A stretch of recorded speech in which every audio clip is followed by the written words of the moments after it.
You ever step into a place and feel like you're completely invisible? Not in some deep existential way about our tiny place in the universe, but in a very real, standing right there, breathing the same air as everyone else kind of way, yet no one acknowledges you exist. Yeah, that was today. His name? Derek Carter. 47 years old, incredibly successful. Yet, at this very moment, you'd think he was nothing more than a ghost. The irony? This wasn't just any hotel. This was one of the crown jewels of his own hospitality empire. A 5-star luxury retreat where guests were supposed to feel like royalty, and where a single night's stay cost more than some people's rent. And yet, here he was, standing at the front desk like some random drifter, waiting for someone, anyone, to acknowledge his presence. He hadn't come here by accident. There had been complaints, not just a few, but a steady flow of them, all pointing to this particular location. Guests being treated like they didn't belong, staff with an attitude problem, and mysteriously unavailable rooms for certain customers. He could have handled it the usual way, called management, ordered an internal review, thrown some corporate jargon at the problem, and hoped things magically improved. But Derek knew better.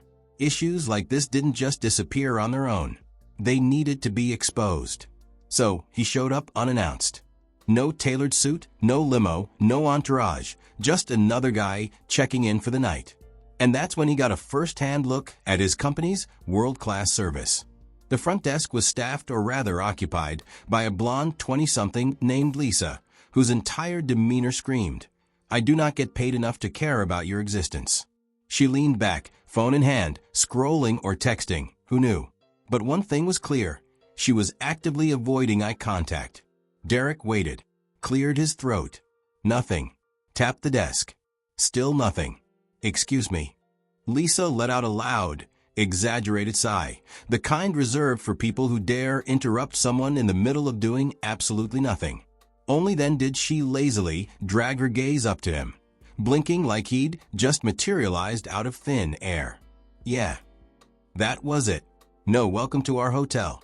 No, how can I assist you?" Just a flat, unimpressed yeah. Like he was wasting her time. Keeping his voice even, Derek said, "I have a reservation. Derek Carter." Lisa barely concealed a smirk as she turned to her computer and started typing with the enthusiasm of a sloth on tranquilizers. "Yeah, nope. Don't see it." Derek raised an eyebrow. "You sure about that?" "Pretty sure," she replied, not even bothering to look up before returning to her phone like the conversation was over. And that's when it clicked. This wasn't a mistake.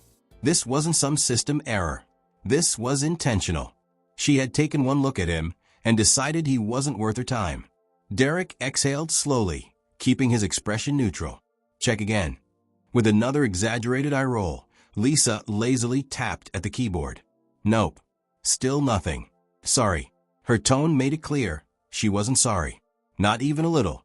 Derek calmly pulled out his phone, scrolling to his confirmation email. "I have my booking right here." He held it up for her to see. Lisa barely glanced at it. "Yeah. Well, the system doesn't lie." Derek's jaw tightened. "Neither does my email." Another long, drawn-out sigh. "Look, sir, maybe you made a mistake. Happens all the time. Maybe you booked the wrong location." "Oh, so that's how she wanted to play this?" Derek tilted his head. "You saying I'm lost?" Lisa gave him that condescending smirk, the kind people use when they think they're talking to an idiot. "I'm saying it's an easy mistake to make." He inhaled deeply, keeping his temper in check. "And if I'm not lost? If my reservation was here all along?" She shrugged. "Then I guess the system glitched." Derek knew better. This system didn't glitch. People did. And the way she refused to meet his gaze, the way she wouldn't even pretend to double-check, the way she dismissed him so casually. He'd seen it all before. This wasn't about a technical error. This was about him. She had decided in the span of 5 seconds that he didn't belong here, that he wasn't worth decent service, that he didn't deserve even a second look. Normally, you let this kind of thing slide. Pick your battles, right? But today? Oh, today was different. Derek pulled out his second phone, the one with full access to the hotel's internal system. A few quick taps, and there it was. His reservation. Booked. Confirmed. Then, just out of curiosity, he checked the activity log. Reservation manually deleted. Deleted by Lisa, front desk clerk. Bingo. Derek glanced at her name tag, barely suppressing a smirk. Lisa. Oh, this was going to be fun. Taking a slow breath, he forced a smile. Tell me something, Lisa. She hummed, still glued to her phone. What happens when you delete a reservation? She barely looked up. Oh, it just removes it from the system. No big deal. And who has the ability to do that? Lisa shrugged. Only front desk staff, obviously. Like yourself. She blinked. Yeah? Why? Derek tapped his screen one last time, turned the phone around, and let her see for herself. Her eyes flickered to the screen, and for the first time that night, she looked nervous. There it was. Her name. Right next to the deletion. Lisa swallowed hard, her face losing a bit of color. Derek leaned in slightly, lowering his voice. So, Lisa, want to explain why you deleted my reservation? Her mouth opened, then closed. Nothing came out. For the first time all night, she was speechless. Derek smirked. Oh, this was going to be one hell of a night. He'd seen plenty of nonsense in his lifetime. But this was a new level of ridiculous. He watched as Lisa tried to act like she hadn't just backed herself into a corner. And for a split second, he almost felt sorry for her. Almost. But nah, she did this to herself. And now, she was going to have to deal with the consequences. She kept blinking at the screen, fingers twitching like she wished there was an undo button for this particular mistake. But there wasn't. I didn't. She barely got a word out before Derek shut her down. Don't even start, Lisa. The way you flinched? Priceless. Save it. Her mouth snapped shut so fast he almost laughed. Taking a step back, he drew in a deep breath, forcing himself to stay calm. Because, truthfully, he wanted to let loose. He wanted every single person in this upscale lobby to hear exactly what had just gone down. But not yet. This needed a more strategic approach. So instead, he leaned casually against the counter, flashing a slow smile. Here's how this is going to work, Lisa. She swallowed hard. You're going to find me a room. Right now. She hesitated. But when he just stood there, watching, she scrambled to her keyboard. The sound of unsteady typing filled the silence. Okay. She mumbled. Speak up. I found a room. Of course you did. She snatched a key card and slid it across the counter without meeting his eyes. Here you go, sir. He didn't pick it up. Which room? 1427. He exhaled slowly. The worst room in the building. Huh. Lisa froze. She really thought she was slick.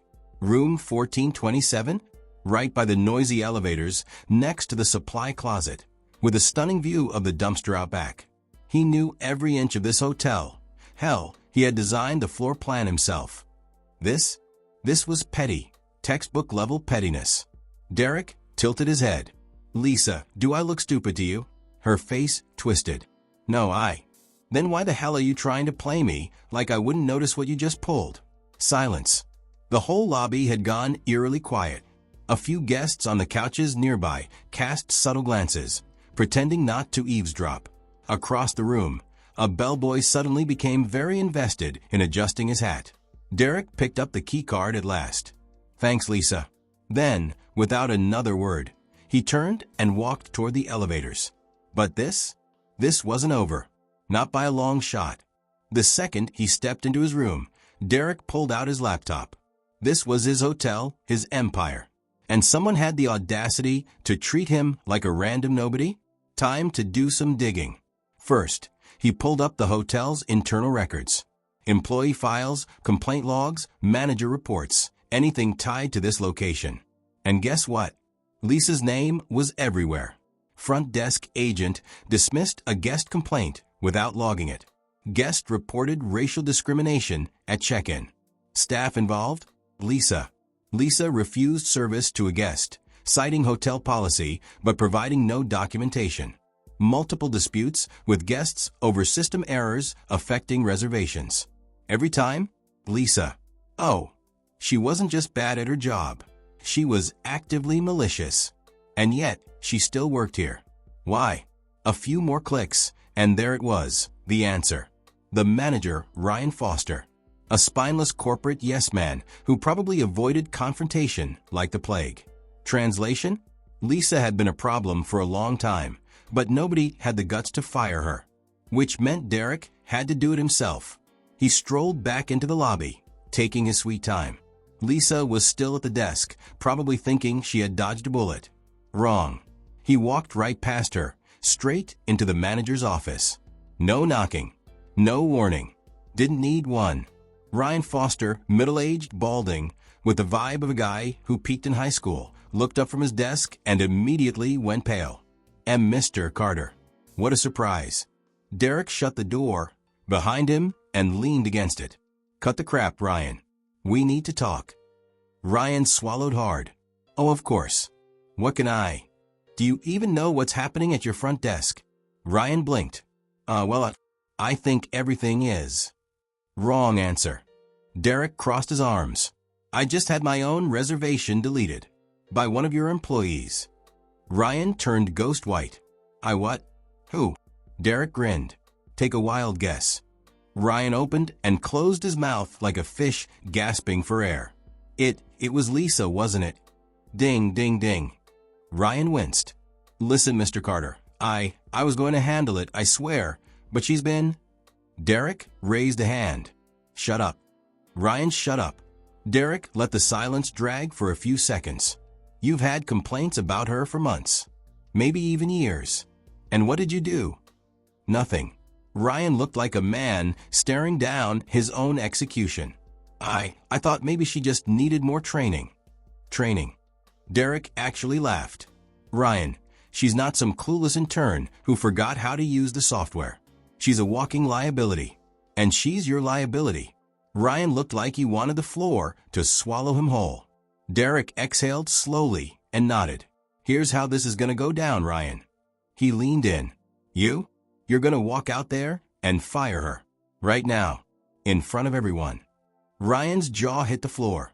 Right now? But. Right now. Ryan hesitated. Then, realizing there was no escape, he nodded. 2 minutes later, the entire lobby watched as the hotel manager marched up to Lisa and dropped the hammer. She tried to argue, tried to cry, tried to claim it was all a misunderstanding. Didn't matter. She was done. Derek stood nearby, watching it all unfold with a smirk. And as Lisa stormed toward the exit, throwing him one last venomous glare, he just smiled. Because tonight, justice had been served. And the best part? She still had no clue who the hell he really was. Derek watched her disappear out the doors, her face twisted in humiliation. And damn, it was satisfying. But something about it still wasn't enough. Maybe because she never realized whose career she just wrecked herself against. Or maybe because firing one toxic employee didn't fix the real problem. He wasn't here just for revenge. He was here to take back his empire. Ryan, still looking like he needed a stiff drink, wiped his sweaty forehead. I handled it, he said weakly. Derek smirked. No, Ryan. I handled it. You just stood there looking constipated.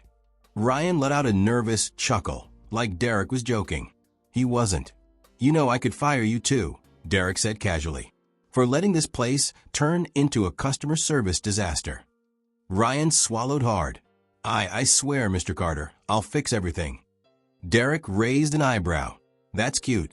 But you're not fixing anything, Ryan. I am. And with that, he walked out. By now, the lobby had settled into an awkward hush. Guests tried not to stare, but come on, this was prime entertainment. Derek headed straight for the front desk and leaned over the counter, surveying the remaining clerks. Listen up, he said. Things are about to change around here. Fast. A young guy, maybe early 20s, nodded quickly. Yes, sir. Do you work for corporate? The clerk's voice wavered. Derek flashed a grin. Something like that. Without another word, he picked up the hotel phone and dialed number. The line clicked, and his voice dropped into a commanding tone. Carter here. Shut this hotel down for a full-scale audit. Every guest gets compensated, every complaint gets reviewed, and every single employee gets re-evaluated. If they can't handle the job, they're out. Effective immediately. The entire lobby went dead silent. One of the clerks stammered, "Wait, you're—" Derek slipped his phone back into his pocket, smirking. "Yeah, I'm that Derek Carter." A stunned hush fell over the room. Somewhere, a woman gasped. The young guy at the front desk looked like his eyes were about to pop out of his skull. Ryan? He was one breath away from passing out. Derek straightened his jacket, soaking in the moment. Then, with a casual nod, he turned toward the elevator. "Now, if you'll excuse me, I have a business to clean up." And just like that, he was gone. The second he stepped into the elevator, he could feel the weight of realization slamming into the people behind him. That sickening mix of panic and regret. He didn't need to hear their thoughts to know what was running through their heads. Oh crap. That was the Derek Carter. As the doors slid shut, he smirked. Perfect. By the time he reached his suite, his phone was already vibrating nonstop. Corporate, the board, probably Ryan, scrambling to save himself. He ignored them all. Let them sweat. Let them panic. Instead, he opened his laptop and logged into the system. First order of business? Cleaning house. Lisa? Blacklisted. Not just fired. She'd never set foot in any of his hotels again. Ryan? Barely hanging on. He had one last shot to prove he wasn't a complete waste of space. Then, Derek pulled up the guest complaints. Some of these people had been disrespected, ignored, straight up mistreated. That wasn't just bad business. That was personal. He made damn sure every last one of them got refunded, comped, and upgraded to VIP status for their next day. Because that's how you build a real empire. A knock at the door. Ryan stood there, pale as a ghost. "Mr. Carter, please." I had no idea." Derek leaned against the doorframe, arms crossed. "That's the problem, Ryan. You had no clue what was happening in your own damn hotel." Ryan swallowed hard. "I can fix this, sir. I swear." Derek tilted his head. "You fired Lisa?" "Yes," Ryan blurted, nodding so fast it looked painful. "Just like you asked." Derek smirked. "Good. Now pack your bags." Ryan froze. "What?" "You heard me. You're done. You let this place rot under your nose. You should have cleaned it up before I had to." Ryan's face crumbled. "But Mr. Carter, please, Derek clapped a firm hand on his shoulder. "Relax, Steve. I'm sure there's a motel out there that'll love your leadership skills." Ryan stumbled back, speechless. Derek shut the door in his face. No more second chances. Not in his empire. Pouring himself a drink, he leaned back in his chair and exhaled. The hotel would be better. The business would be stronger. And the next time some front desk clerk thought they could pull that crap, they'd think twice. Because now, everyone knew exactly who the hell he was. Thanks for watching. Don't forget to like and subscribe.